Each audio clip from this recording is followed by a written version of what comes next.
그래서 이번 온당에서 주로 다룰 내용들의 목차를 좀 정리를 해왔는데 여기 마지막에 9장이 빠져 있어요. 이거를 제가 생각하기에 여기 8장까지는 기본적인 내용들을 좀 다루고요. 코드를 봤을 때 이해가 좀 쉬운 그런 목차로 구성이 돼 있고 9장부터 그 이후의 장에서는 그 코드가 살짝 복잡해지기 때문에 이렇게 목차를 나눠 놨습니다. 그래서 9장까지는 일단 진행을 할 거고요. 또 목차를 보시면 2장부터 4장까지는 주로 이론적인 내용이 등장하는 경우가 많습니다. 그 코드는 생각보다 겹치는 부분도 많고 그렇기 때문에 일단은 이론 위주로 들어준다고 생각을 하시고 5장부터 이후에는 거의 이론적인 내용이 등장하지 않고요. 그 딥러닝 모델에 관한 내용들이 주로 등장할 예정입니다. 그래서 이번 회차에 진행할 내용은 이제 인공신경망에 관한 내용이 되겠습니다. 자, 인공신경망이란 어떤 것인지 알아보기 전에 이번 회차의 내용을 간단하게 짚고 넘어가도록 하겠습니다. 이번 장에서는요, 인공신경망이 어떤 건지, 그리고 그것을 이용한 딥러닝 기초 지식에 대해서 다뤄보도록 하겠습니다. 학습 순서는요, 퍼셉트론에 대해서 먼저 다루고요. 이게 이제 인공신경망 중에서 그 특정한 알고리즘을 얘기를 하는 거고요. 다층 신경망은 이제 퍼셉트론을 여러 개 쓴 경우가 다층 신경망이 되고 그것을 이용한 학습 방법에 대해서도 다루고요. 그다음에 손실함수 이거는 인공신경망의 평가에 주로 사용이 됩니다. 그리고 학습을 어떻게 하는가 그건 이제 경사하강법과 오차역전파에 대한 내용이고요. 최종적으로 어떤 신경망이 성능이 좋은지를 알아낼 수 있는 비교 방법에 대해서 말씀을 드리고 이 기울기 소실 내용은 여기선 다루지 않고요. 4장에서 다루도록 하겠습니다. 이번에 등장하는 핵심 용어 먼저 살펴보겠습니다. 인공 뉴런, 퍼셉트론이죠. 이거는요, 이제 입력과 가중치, 그리고 편향을 이용해서 어떤 출력을 내는 그런 수학적인 모델이라고 보시면 돼요. 여기 말하는 모델은요, 거의 함수라고 생각해 주시면 됩니다. 활성화 함수는 이제 뉴런의 출력을 다음 뉴런으로 넘길지 말지를 정하는 함수다. 이게 뉴런 자체가 우리 뇌세포를 모방해서 만든 모델이기 때문에 각 뉴런끼리도 정보를 주고받을 수 있어야 되거든요. 그래서 내가 생각한 만큼 얘가 중요하지 않다 하면은 다음 뉴런으로 정보를 넘기지 않습니다. 그럴 때 사용되는 게 활성화 함수입니다. 손실 함수는요, 그 실제 데이터와 신경망이 예측한 데이터의 차이를 나타내는 함수가 되겠습니다. 네, 퍼셉트론을 좀 보겠습니다. 오른쪽에 나와 있는 게 퍼셉트론의 전체 이미지라고 보시면 돼요. 세 가지 부분으로 나눠져 있죠. 입력층과 노드 그리고 출력층 이렇게 세 가지로 나누어져 있습니다. 입력층은요, 입력값을 받아들이는 층이다. 그리고 이것들이 가중치가 계산이 되어져서 노드에서는요, 그 활성화 함수를 거친 다음에 출력값을 낸다. 출력값을 내는 것이 곧 출력층이다. 이렇게 생각을 하시면 되겠습니다. 요 가중치라는 건 무엇이냐? 이게 입력이 지금 두 개가 존재하고 있잖아요. 요 두 개가 같은 무게가 아닙니다. 예를 들어서 어떤 학생의 그 중간고사 점수를 우리가 예측을 한다고 했을 때 이 사람의 학업 성취도도 물론 봐야 되고 출석률도 봐야 되잖아요. 근데 출석률보다는 당연히 학업 성취도 쪽이 중간고사 점수를 예측하는데 훨씬 도움이 많이 되기 때문에 입력을 여러 개를 갖고 있다고 하더라도 서로가 갖고 있는 가중치는 달라집니다. 당연히 더 중요한 쪽에는 무게를 더 많이 줘야 되겠죠. 그것을 이용하는 것이 가중치고요. 이 편향은 활성화 함수가 이제 뉴런에도 역치라는 게 존재하잖아요. 뇌세포를 잠깐 그리면은 이런 뇌세포가 있을 때 이 부분에서 여기 일정 이상의 자극이 오지 않으면 다음 뉴런으로 정보를 정하지 않아요. 근데 이거를 지금 얘는 생물이니까 알아서 그 판단이 될 텐데 지금 우리는 수학으로 하고 있는 거기 때문에 여기에 특정 값, 예를 들어 뭐 0.5 이런 값을 넣어버리면은 문제가 될 수 있습니다. 그래서 이 0.5라는 이 경계를 얼마만큼 이동을 시킬 것이냐를 정하는 게 바로 편향입니다. 활성화 함수는 아까 말했듯이 그 다음 뉴런으로 넘길지 말지에 대한 여부를 결정하는 것이고요. 출력값은 인공신경망의 출력, 그리고 마지막에 가중합이라고 나옵니다. 이 가중합이라는 건요, 요 뉴런에서 활성화 함수에 들어가기 전의 값, 즉 입력값의 편향과 가중치가 적용이 된 결과라고 볼 수 있습니다. 이것에 대한 내용은 다음 장에서 다루도록 하겠습니다. 자, 여기에 방정식이 하나 있죠. 자, 퍼셉트론의 출력을 우리가 함수로 나타내면 이런 식으로 계산이 된다는 걸 알 수 있어요. 이 F는 뭐였죠? 활성화 함수였고, X1은 입력, X2도 입력, W1, W2는 가중치였습니다. 그래서 각각의 입력에 가중치가 입혀지고 최종적으로 활성화 함수의 경계를 편향으로 조절해 주면 이것이 우리가 원하는 출력값 Y가 됩니다. 이게 이제 퍼셉트론에 관한 내용이에요.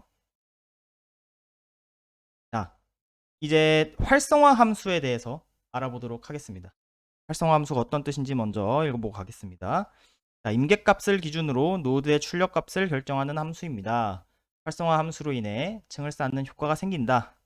이 활성화 함수로 인해 층을 쌓는 효과가 생긴다는 게 중요한 거예요.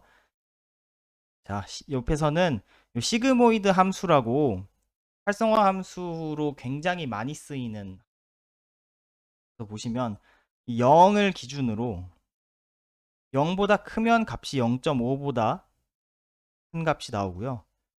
반대로 0보다 작은 입력에 대해서는 0.5보다 작은 값을 내보내는 함수예요. 그래서 우리가 어떤 출력 값을 받았을 때 어떤 출력 y가 0.5보다 크다. 그러면은 뭐 1이라고 얘기를 한다거나 하는 식으로 사용을 할 수가 있습니다. 그래서 이 활성화 함수의 값이 0.5보다 크다면 다음 뉴런으로 정보를 전달을 하고요. 그 0.5보다 작다면 이지 않겠죠. 그렇기 때문에 이런 것을 활성화 함수라고 부릅니다. 반드시 시그모이드만 있는 건 아니고요. 굉장히 다양한 활성화 함수가 등장하는데 그거는 이제 후에 다루도록 하겠습니다. 자, 이제 가중합 아까 얘기를 했죠. 활성화가 들어가기 전. 가중합이 어떤 의미를 지니는지를 여기서 좀 다루고 가겠습니다. 자, 이 부분이죠.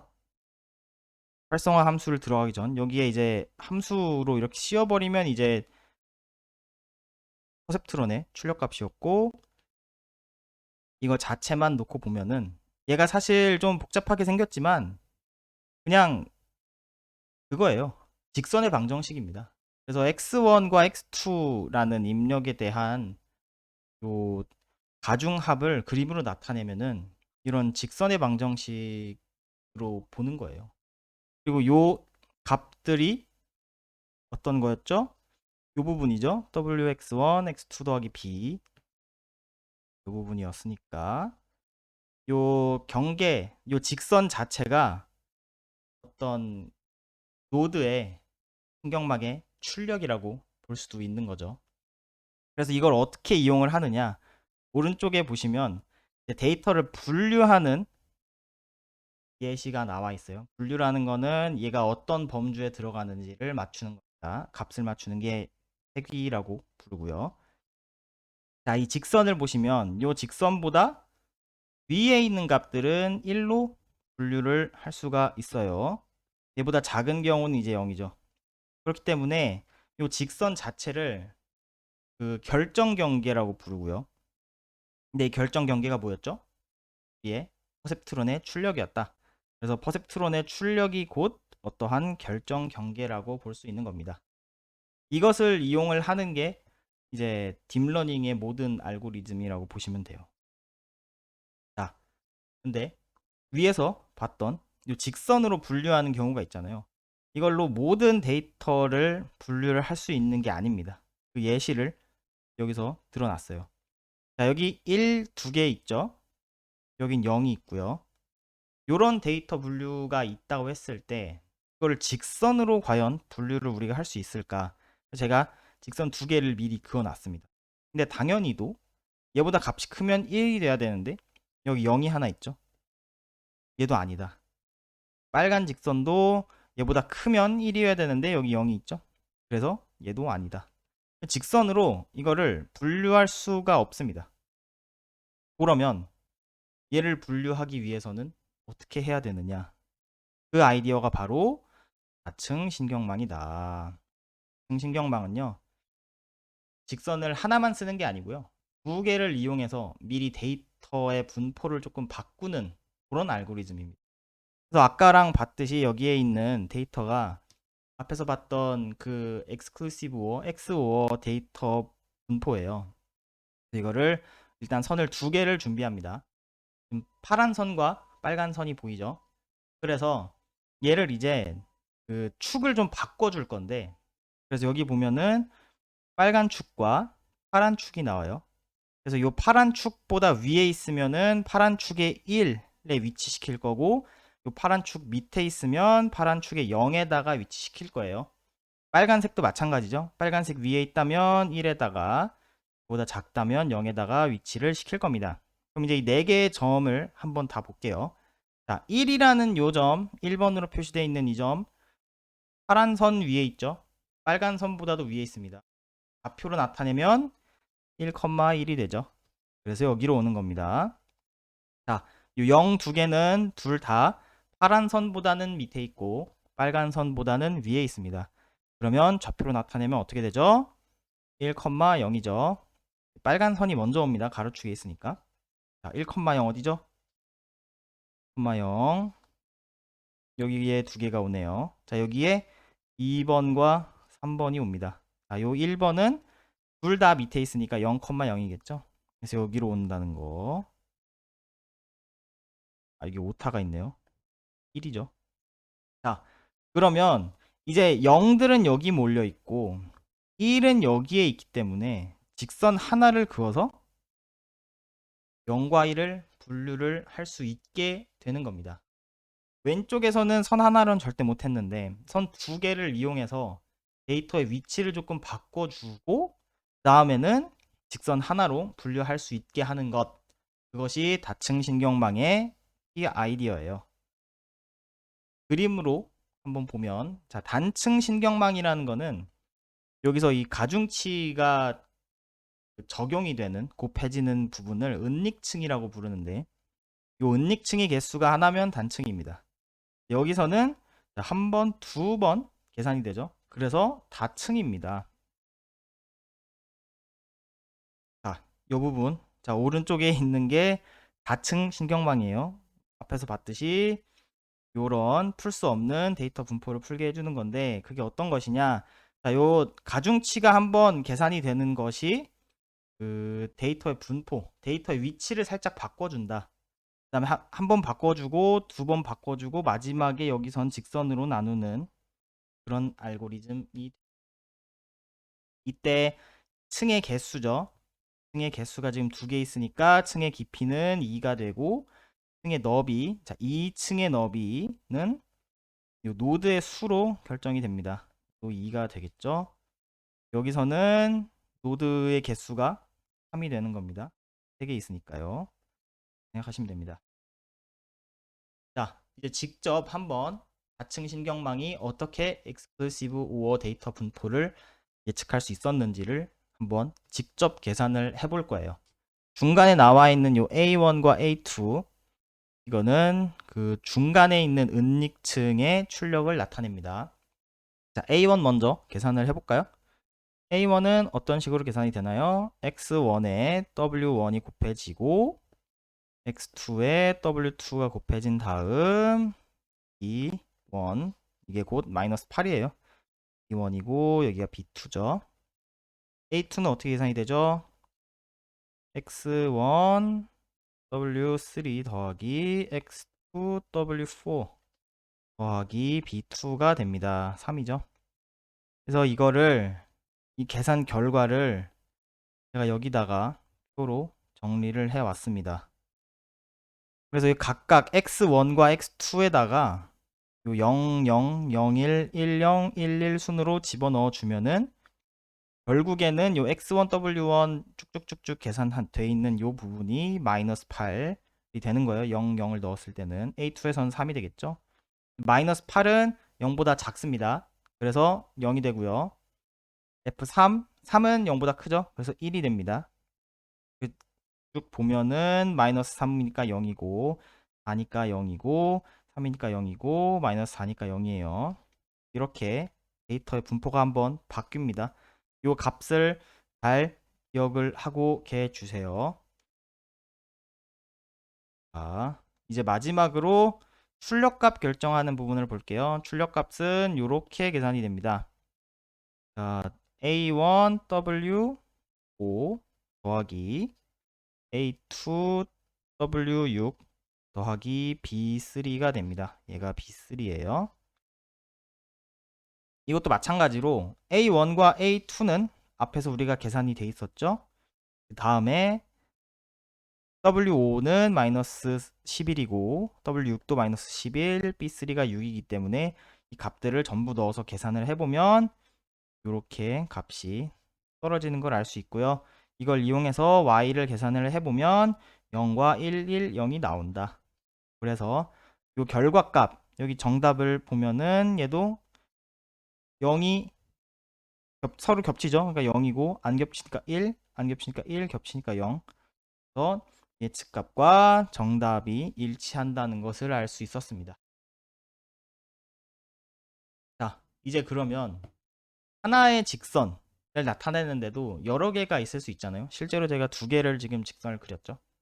그래서 이런 데이터를 분류하는 두 개의 직선, 둘 다 올바르게 지금 분류를 하고 있잖아요. 근데 이 두 개 중에 누가 더 좋은가?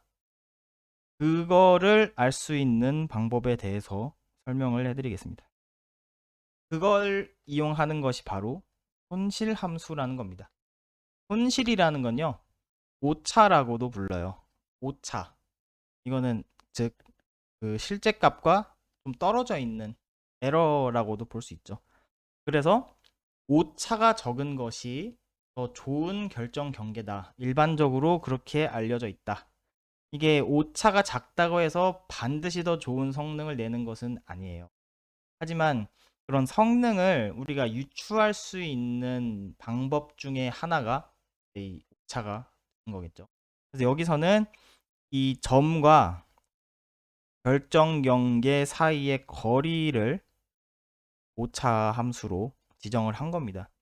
그래서 이 오차가 더 적은 것이 좋은 직선이라고 가정을 하는 거예요. 그럼 위에서 봤을 때 누가 더 좋은 직선입니까? 검은색이 더 좋은 직선이 될 것 같네요. 실제로 계산을 해보면 그럴 것 같아요. 자, 이제는 앞서 말했듯이 우리가 이 올바른 가중치 값을 갖고 있으면요. 데이터를 분류를 할 수가 있어요. 근데 이거는 우리가 이미 어떤 값을 대충 넣어주고 계산을 했잖아요. 실제로는 우리가 이 가중치 값을 알 수가 없습니다. 그래서 그거를 알아내는 방법 중에 경사하강법과 오차 역전파라는 게 존재합니다. 자, 경사하강법이라는 건 어떤 거냐면요. 여기서 보시면 이게 우리의 손실함수라고 봅시다. 요 곡선이 제일 작은 값이 당연히 최적화된 지점이겠죠. 그때의 가중치를 우리가 구할 수 있는 방법 중에 하나는 만약에 우리가 임의대로 위에서 봤을 때 이런 값을 우리가 아무렇게나 지정을 해줬어요. 그게 요 시작점이 되는 겁니다. 그 다음에 우리가 손실을 당연히 결정을 하겠죠. 그럼 이때 함수 값을 우리가 계산을 하고 그리고 요 우리가 업데이트하고 싶은 가중치에 대해서 미분을 합니다. 그러면 요 기울기가 나오겠죠. 이 지점에서의. 근데 우리는 조금 더 앞으로 가야 돼요. 밑으로 굴러가기 위해서는 앞으로 가야 되는데 지금 기울기가 음의 기울기죠. 마이너스로 돼 있어요. 그래서 우리의 기울기의 반대 방향으로 가중치를 이동을 시켜야 됩니다. 그래서 마이너스가 들어가 있는 거예요. 그리고 당연하게도 요 위에서는 이 경사가 심하잖아요. 그래서 빨리 굴러 떨어져야 된다. 그런 걸 나타내는 게 이제 학습률이 됩니다. 학습률에 대한 내용 여기 나와 있어요. 한번 읽어봅시다. 자, 보폭이라는 것은 그 어떤 가중치를 얼만큼 업데이트 하느냐에 관한 값이 됩니다. 그래서 보통 보폭은 학습률과 기울기의 곱으로 표현된다. 그리고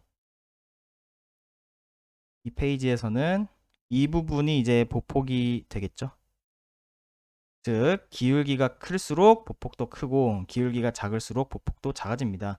반대로 자, 기울기가 작더라도 학습률을 키우면 많이 이동됩니다. 거의 커지겠죠. 반대로 기울기가 크더라도 학습률을 줄이면 조금 이동할 수 있다는 거. 그것도 염두에 좀 두시기 바라겠습니다. 그래서 이런 알고리즘을 이제 경사하강법이라고 불러요. 왜냐하면 이 경사면을 이렇게 흘러 내려간다고 해서 경사하강법이라고 부르고요. 함수의 기울기를 구하고 이 부분이죠. 기울기를 구한 다음에 이것의 반대 방향으로 이동시켜서 최소값을 찾는 것. 여기선 최소값으로 나와 있는데 실제로는 최소가 아닐 수도 있어요.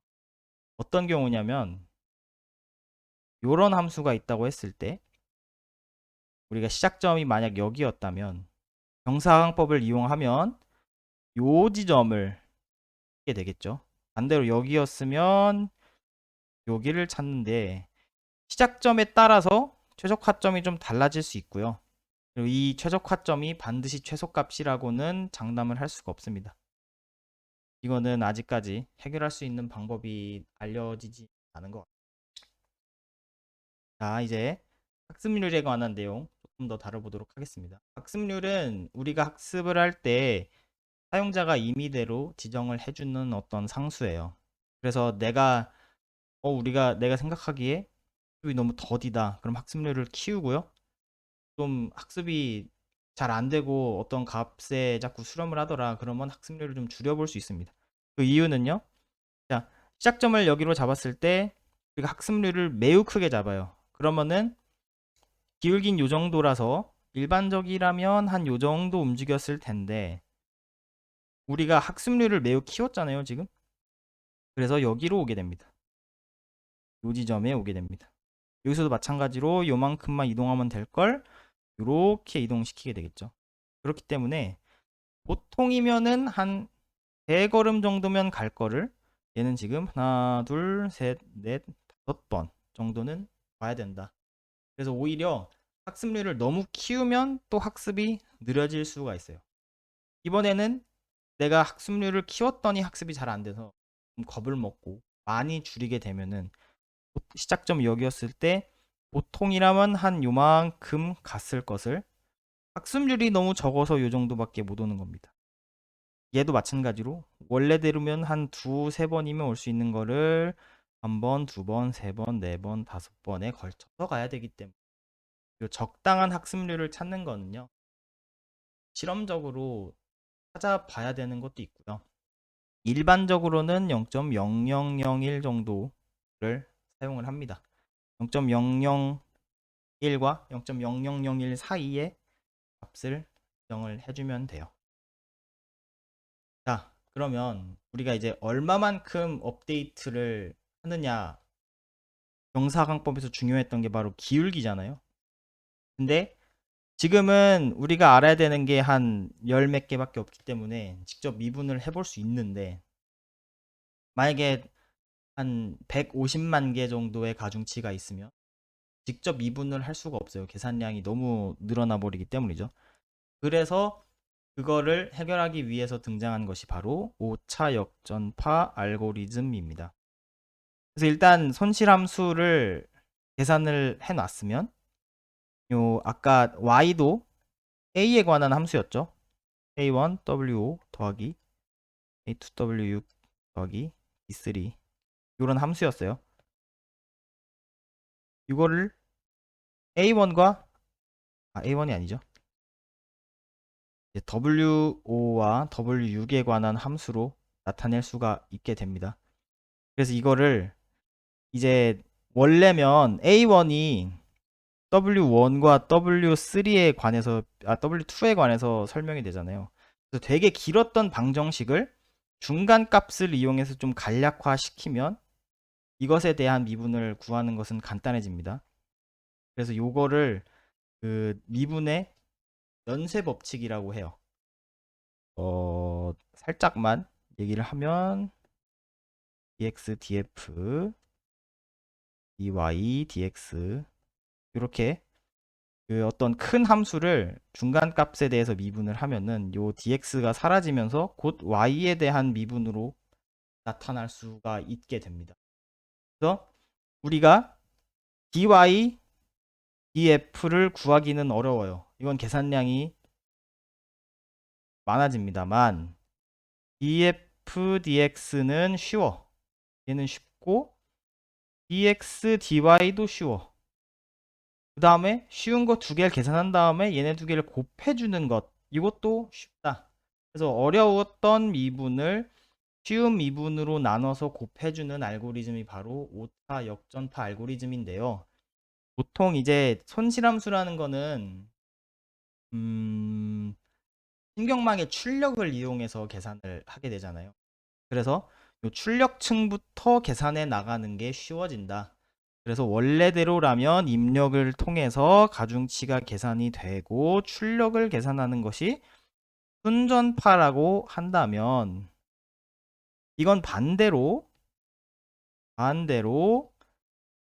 출력에서부터 점점 입력으로 거슬러 올라가게 됩니다. 그래서 역전파라고 부르는 거예요.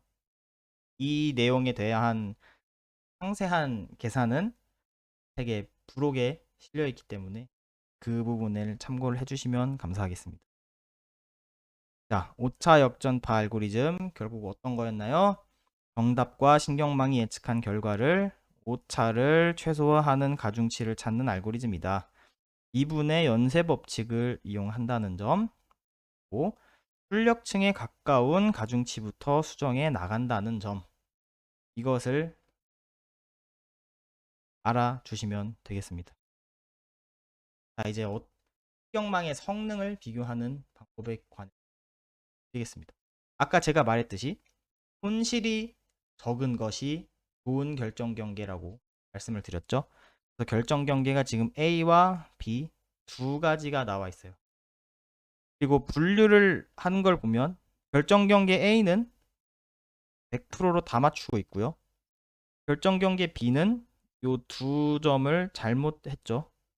한 95% 정도의 정확도입니다. 그래서 A와 B 둘 중에 누가 더 잘 분류를 했니? 라고 말하면 당연히 A라고 생각하시는 분들이 많을 거예요. 당연하죠. 왜냐하면 100%가 95%보다는 좋은 거잖아요. 근데 실제로 우리가 데이터를 더 모아봤어요. 지금 갖고 있는 데이터 말고 더 모아봤더니 실제로는 분포가 이렇더라. 그래서 A와 B를 나누고 봤더니 얘는 여전히 95%지만 결정 경계 A는 50% 정도로 떨어진다는 거. 이게 왜 발생하냐면요. 우리가 실제로 세상에 존재하는 모든 데이터를 다 갖고 있을 수는 없어요. 그래서 우리가 되게 편향된 데이터를 가지고 있다라고 보는 거죠. 전체 데이터에 따지고 보면은 편향돼 있다. 우리가 아무리 많이 모아도 모든 경우의 수를 고려할 수 없기 때문에. 그래서 이런 갖고 있는 데이터에 대해서 너무 완벽하게 최적화가 되면요. 오히려 우리가 학습할 때 몰랐던 그때 사용하지 않았던 데이터에 대해서는 성능이 떨어지는 경우가 있더라고 합니다. 그거를 이제 과적합, 오버피팅이라고 부르게 됩니다. 그래서 학습을 했을 때 얘가 성능이 너무 좋아진다. 100%, 99.9% 이런 거의 안 틀리는 경우는요. 대부분 과적합, 오버피팅이 발생을 했다고 생각을 하고요. 일반적으로 좋은 성능이라고 하면은 95에서 한 98, 요 정도의 정확도가 좀 잘 이루어졌다. 있다라고 합니다.